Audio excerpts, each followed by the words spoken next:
예, 이제부터는 오늘 있었던 마지막 대정부 질문 현장으로 가보겠습니다.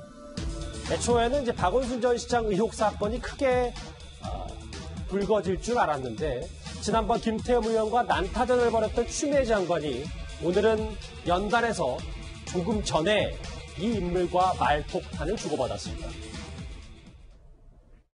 떠들지 말고 조용히 들으세요. 이게 불법이 아닌데 권력의 압박에 의해서 법보다 주먹이 더 가까운 것을 보여주는 사례가 아닌가 저는 생각합니다. 그거는 의원님 생각이고요. 그런지 아닌지는 수사기관이 수사를 한다든가 뭐 하면 알겠죠. 제 생각 국세청이나 뭐 이런 금융기관에서 불법 대출이 있었는지를 조사하면 알겠죠. 알 수가 없죠. 저는 조사기관이나 수사기관이 아니기 때문에. 이현정 의원님, 네. 뭐 오늘 가장 대정부 질문 질의 순서 가운데 주목을 받았던 게 바로 미래통합당 곽상도 의원인데 추미애 장관을 연단에 서자마자 이 얘기를 했어요. 그러니까 부동산 폭도 문제를 추미애 장관에게 물어보면서 최근에 강남 아파트 한 동을 어떤 기업이 산 것 같아 논란이 있었는데 이 얘기를 캐물었습니다. 그러니까 이제 부동산 관련해서 어떤 사모펀드가 이제 아파트 동 전체 하나를 이제 어떤 구입을 해서 어떤 투자를 한 것이죠. 이런 부분에 대해서 이제 추미애 장관이 본인이 부동산 투기에 대해서 이제 적극적으로 대처를 하겠다고 그러면서 하다 보니까 수사를 지시를 하다 보니까 이게 이제 계약 자체가 이제 성사가 되지 않았습니다. 포기를 해버렸어요. 이제 그런 걸 두고서 우리가 이제 부동산 투자와 투기 이런 면들을 어떻게 볼 거예요? 그러면 예를 들어서 일반적인 어떤 사모펀드라든지 이런 데서는 본인들의 어떤 투자를 많이 하지 않습니까? 또 부동산도 할 것이고 뭐 주식도 할 것이고 한데 이런 활동에 대해서 법무부 장관이 저렇게 이야기를 하니 일반적인 경제 활동 자체가 굉장히 위축될 수밖에 없는 것이고 더군다나 추미애 장관 같은 경우는 최근에 금부 분리론, 즉 금융과 부동산을 분리해야 된다라는 정말 독창적인 이론을 제시를 하셨단 말입니다. 예. 이제 그러다 보니까 이게 뭐 경제학책에도 나오지 않는 새로운 이론을 이야기를 하면서 이걸 적극적으로 이야기를 하다 보니 이게 뭔가 본인의 어떤 정치적인 입지 강화를 위해서 부동산 문제를 어떤 사법적인 측면에 너무 접근해 가는 게 아니냐, 이 시장 질서를 어떤 면에서 개입하는 게 아니냐, 이런 부분에 대해서 지금 오늘 곽상도 의원이 질의를 한 것 같습니다. 예. 그리고 바로 이어서요, 곽상도 의원이 추미애 장관에게 어제 재판을 받았던 정경심 교수 관련도 물었습니다. 강남 부동산 이제 얘기가 나왔으니까 내 목표는 강남에 건물 사는 것이라고 한 정경심 교수에 대해서는 어떻게 생각하세요? 그렇게 말하지 않았다고 저는 뉴스를 통해서 봤는데 의원님은 그것만 보셨습니까? 언론 보도 맹신주의자십니까? 장관님 싸울 거 가지고 싸우셔야죠. 장관님 저는 이렇게 방송에 나와서 이렇게 나와 있어서 방송도 팩트 체크 대상 아닙니까? 요즘은 방송사마다 상호 팩트 체크를 하던데요. 그러면 대통령 말씀도 저희들이 다 의심해서 들어야 되나요? 응? 의원님은 저한테 시비 걸려고 질문하시는 건 아니지 않습니까? 정경심 교수 본인이 그런 뜻이 아니라는 보도를 저는 봤는데 의원님은 그 후의 보도는 안 보신 것 같군요. 질문하는 사람에 대해서 자꾸 공격하셔서 그리고 정경심 교수에 대한 것은 대정부 질문 사항이 될 수가 없지 않겠습니까? 제가 질문하는 자리에서 저한테 질문하지 마세요. 들어가세요. 들어가시라고요. 들어가라고 했는데 한때 또 안 들어가고 뭐 이런 경우도 있었습니다. 정 변호사님, 네. 두 사람이 공방은 되게 뜨거웠는데 저희가 쭉 같이 지켜봤잖아요. 무슨 질문과 질의응답을 하는 거지? 선뜻 이해는 안 됐어요. 근데 정경심 교수 건, 강남 부동산에서 정경심 교수 건으로 넘어가서 그럼 대통령의 말, 뭐 언론의 말은 다 팩트체크 대상이냐? 뭐 이런 얘기까지 나왔습니다. 결국에는 그 정경심 교수가 이제 반듯한 강남 건물을 사는 게 꿈이라고 보도가 된 걸 가지고 어떻게 생각하느냐. 사실 그거는 법무부 장관한테 물어볼 일은 아닐 수도 있겠죠. 근데 추 장관께서 계속 요즘 뭐 부동산에 관심도 많으시고 여러 가지 이론도 내세우시니까 이제 물어본 걸로 보이는데 추 장관은 그건 가짜 뉴스다.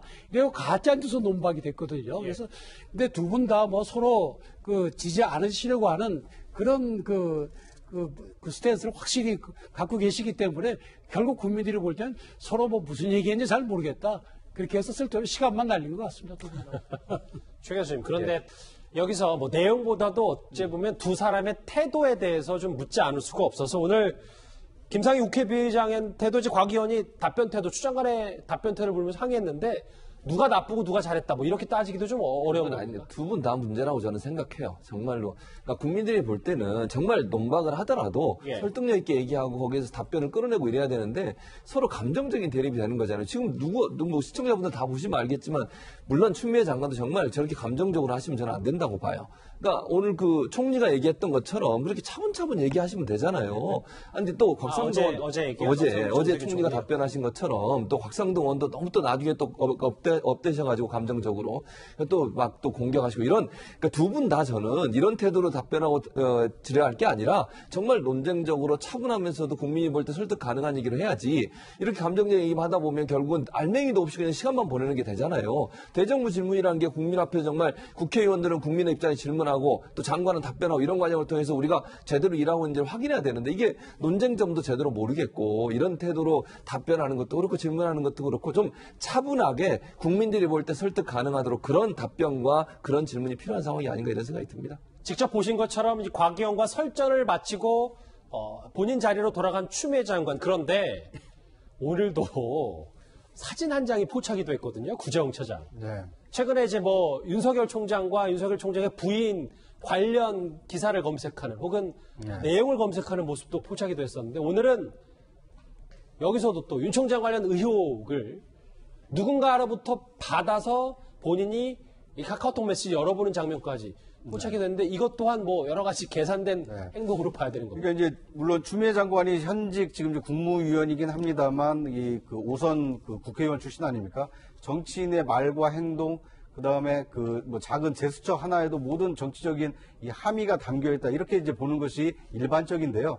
특히나 이 대정부 질문에 참석한 장관이 대정부 질문에 대한 답변을 준비하기 위해서 어떤 자료를 봤다라기보다는 뭔가 이 핸드폰을 꺼내서 뭔가를 확인하면 그 뒤에서 이 찍고 있는 카메라 기자들의 이 카메라 플래시가 터지는 것을 본능적으로 알고 있거든요. 의식한다는 말이죠. 그렇습니다. 그러니까 무의식적으로 한 행동이라기보다는 뭔가 나는 내가 관심 있는 분야는 이쪽이다라는 것을 좀 뭐 직접적이진 않지만 간접적으로나마 알리려고 하는 약간의 의도가 있지 않았나 하는 생각이 듭니다. 본인이 관심 있는 건 윤석열 총장 관련 의혹이다. 그렇죠. 저는 그러니까 추 장관이 지금 곽상도 의원하고 설전이 문제가 아니고 나는 앞으로 검찰 개혁의 선봉장으로서 검찰총장의 앞으로 이 향후 거취에 대해서 큰 관심을 가지고 있다라는 것을 간접적으로 저렇게 피력한 것이 아닌가. 이건 뭐 개인적인 추정입니다. 그렇게 해석하시는군요. 알겠습니다. 국회가 시끄러웠던 건 오늘 말고 어제 저녁 늦게까지도 마찬가지였습니다. 경제 분야 대정부 질문, 그것도 마지막 질의에 나선 민주당 이소영 의원 발언과 태도가 오늘 꽤 논란이 됐습니다. 상임위원장 선거도 불참했습니다. 원내대표가 갑자기 사의를 표명하고 열흘 동안 시간을 끌다 돌아와서 법사위원장의 자리만 고집하면서 다음으로 사법부 장악을 말씀하셨습니다. 사법부 이소영 네, 잠깐만 제 말씀을 좀 들어주셨으면 좋겠습니다. 사법제도의 근간을 위협하는 경우가 있었습니까? 이소영 의원님. 본질의로 돌아가겠습니다. 예, 어제 사실 대정부 질문에서 저 마지막 질의와 발언이 좀 꽤 논란이 있었습니다. 이현정 의원님. 네. 본격적으로 얘기를 하기 전에 이소영 의원에 대해서 누군지 잘 모르시는 분들도 있을 테니까 어디 지역구입니까? 이소영 의원은 이제 변호사인데요. 환경 관련한 변호사 김현장에 있었어요. 이번에 사실은 뭐 인재 영입 케이스로 해서 과천 의왕 쪽에 출마해서 당선이 됐습니다. 예. 참 이 초선이거든요. 젊은 초선 의원인데 글쎄요, 이 대정부 질문이라는 게 이게 사실 한 17분 정도 이제 하는데 이게 국회의원 임기 중에 뭐 많이 해봤자 한 두세 번 정도 할 겁니다. 또 이걸 하게 되면 뭐 지역구 분들 다 이제 방청석에 모셔서 이제 관람하기도 하고 국회 한번 구경시켜주고 뭐 그런 것도 해요. 근데 이게 지금 대정부 질문이잖아요. 예. 정말 소중한 기회입니다. 왜냐하면 국무위원들이 다 나와 있어요.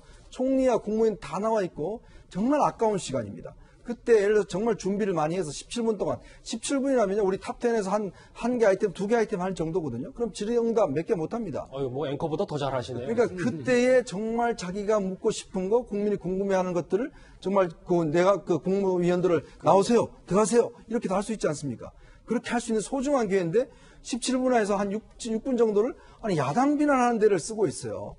그러니까 위에서 듣던 김상희 부의장이 아니 질문하세요라고 이야기를 하지 않습니까? 아니 질문하러 나와서 야당 앞에서 이렇게 이야기하면 듣는 야당 의원들 기분이 어떻겠습니까? 그러니까 막 고성이 오가고 난리를 치고 이런 상황이 아니겠습니까? 그러니까 참 초선 의원입니다. 초선 의원은 뭔가 새로운 마음으로 오지 않습니까? 예. 제가 초선이면 만약에 정말 어떻게 하면 국무위원들을 정말 한번 휘어잡고 이런 생각을 할 텐데 지금 야당을 향해 저렇게 호통치고 계시니 참 그것도 위에서 계속 제재를 하는데도 불구하고 저렇게 이야기를 하고 있으니 참 이해가 잘 안 되네요.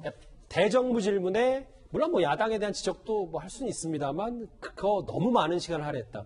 그래서 오늘 본인이 송구하다고 사과까지 하긴 했습니다. 저는 당연히 사과해야 한다고 생각해요. 그러니까 다른 장소에도 충분히 야당 공격할 수 있잖아요. 아니 야당에서 공격할 수 있다고 저는 봅니다. 여당 의원이면 할 수 있죠. 근데 뭐 본인의 SNS나 아니면 다른 장소에서 충분히 할 수 있는데 대정부 질의하는 곳은 정부를 대상으로 해서 질의를 하는 곳입니다. 물론 한두 마디 뭐 야당에 이런 부분이 문제가 있지 않냐라고 장관한테 질의하면서 얘기할 수는 있어요. 근데 전체 내용의 5분 이상을 그렇게 얘기하시는 것은 저는 부적절하다고 봐요. 그리고 부의장께서 그거 좀 자제해달라고 얘기를 했으면 그건 또 받아들여야 된다고 저는 보거든요. 근데 그런 부분을 전혀 받아들이지 않고 이렇게 하신 것은 정말 잘못하셨어요. 그래서 사과한 것도 저는 다행이라고 생각하고 앞으로도 마찬가지면 대정부 질문이란 그 자리에 맞는 그런 질문을 해야 돼요. 그 어떤 연설이든 말이든 그 자리에 맞는 말을 해야 되는 거잖아요. 여든 야든 저는 그렇다고 생각해요. 거기에 어긋나는 행동을 하는 것은 저는 바람직하지 않다고 보고 본인이 야당에 대해서 비판하려면 다른 장소에서 다른 발언을 통해 충분히 할 수 있으니 그런 방법을 통해 하는 것이 맞지 않나 이런 생각이 듭니다. 글쎄요. 본인이 의도한 건 아니겠지만 어쨌든 초선 의원 이소영 이름 석자는 이번에 좀 많이 알려진 것 같습니다. 관련 소식 여기서 정리하고요.